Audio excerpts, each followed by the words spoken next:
আসসালামু আলাইকুম। ইনকাম স্কুলে স্বাগতম।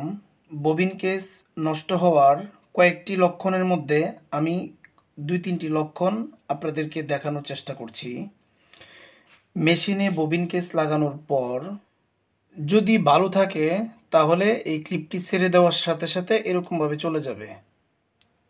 আর যদি নষ্ট থাকে অনেক সময় মেশিনে লাগানোর পরে এই ক্লিপটি এরকমভাবে থাকে, মানে স্প্রিংয়ের বেশি একটা জোর থাকে না, তখনও ববিন কেস বাতিল করতে হয়।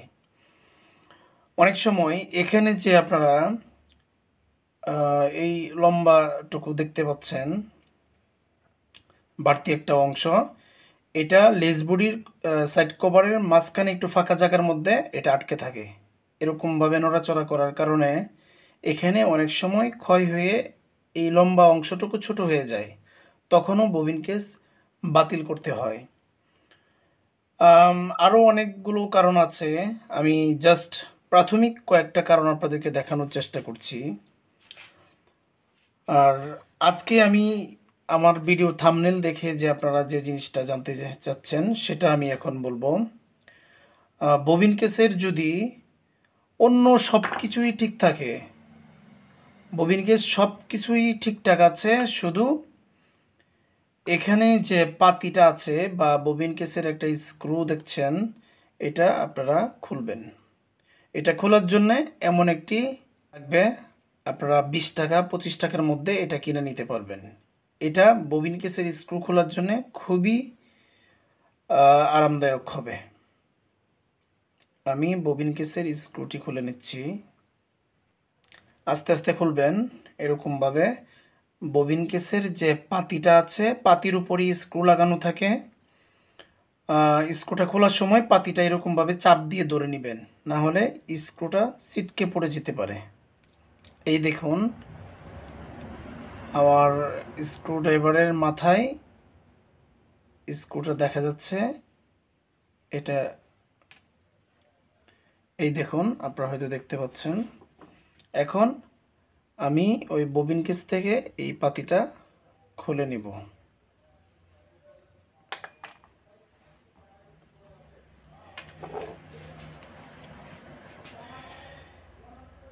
এই দেখুন, অনেক সময় ববিন কেসের এই পাতির নিচের যে অংশটুকু, এখানে প্রচুর পরিমাণে ময়লা জমে।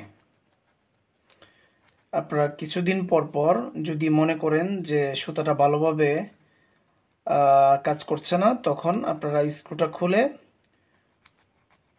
এই ময়লা অংশটুকু বা জং পড়া থাকলে বা এখানে অনেক সময় সুতা থেকেও অনেক সময় এখানে ময়লা লেগে থাকে,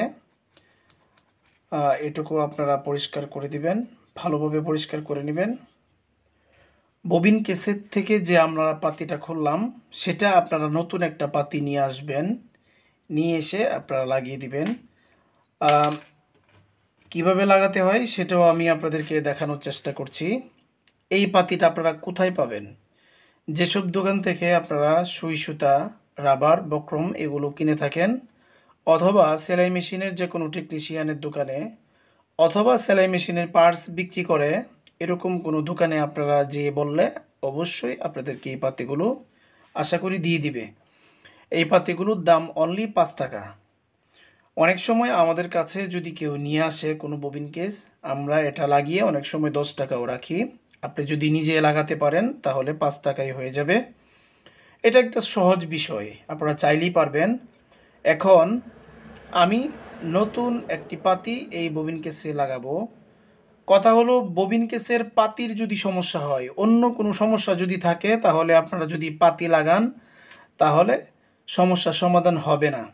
আমি যে কয়েকটি সমস্যার কথা বলছি, এগুলো যদি ববিন কেসে বিদ্যমান থাকে তাহলে পাতি চেঞ্জ করলে হবে না। শুধুমাত্র যদি পাতি সমস্যা হয়, পাতি জং পড়ে নষ্ট হয়ে গেল বা ভেঙে গেল, বা পাতি এত টাইট করার কারণে এই দিক দিয়ে উঁচু হয়ে গেল, পাতির সাইজটা, এখানে যে একটা অরিজিনাল সাইজ আছে সাইজটা যদি নষ্ট হয়ে যায়, তখন আপনারা যদি পাতি লাগান তাহলে অবশ্যই ববিন কেসটি আশা করি আবার আগের মতো চালাতে পারবেন।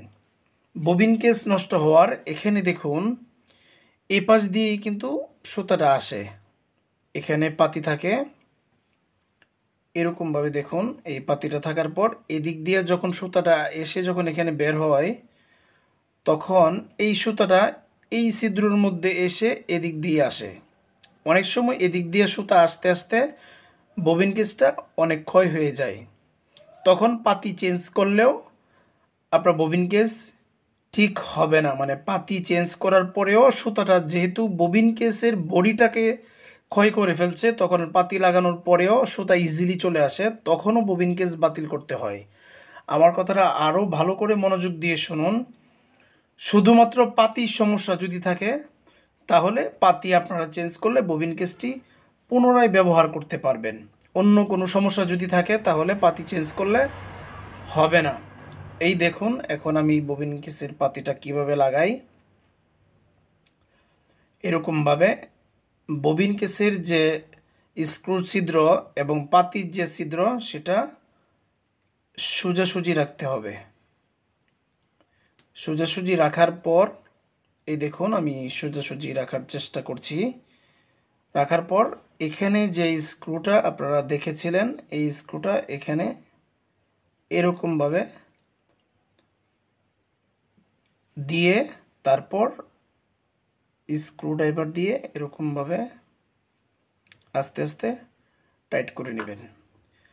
আর ববিন কেসের স্ক্রুটা কতটুকু টাইট করতে হবে সেটার উপরে আমাদের এই চ্যানেলে ভিডিও থাকবে, নেক্সট টাইমে আপনারা দেখে নিতে পারবেন। এখন আমার মনে হয় এই পাতিটা লাগানোর কারণে ববিন কেস ঠিকই আছে। আমি যে একটু আপনাকে ববিন কেসের বডি সুতা আস্তে আস্তে যে ক্ষয় হয়ে গেছে সেটা কোনো সমস্যা না, আরও অতিরিক্ত যদি ক্ষয় হয়ে যায় তখন এই সমস্যাটা হয়। সুতা আমি টান দেওয়ার পর বুঝতে পারলাম যে ববিন কেসটা একটু টাইট হয়ে গেছে। এখন আমি স্ক্রুটা একটু লুজ করে দিচ্ছি, এখনও টাইট আছে, আমি আরেকটু লুজ করে দেওয়ার চেষ্টা করছি। হ্যাঁ, এখন মনে হচ্ছে ঠিক আছে। আরেকটা বিষয় খেয়াল রাখতে হবে, স্ক্রু লাগানোর পর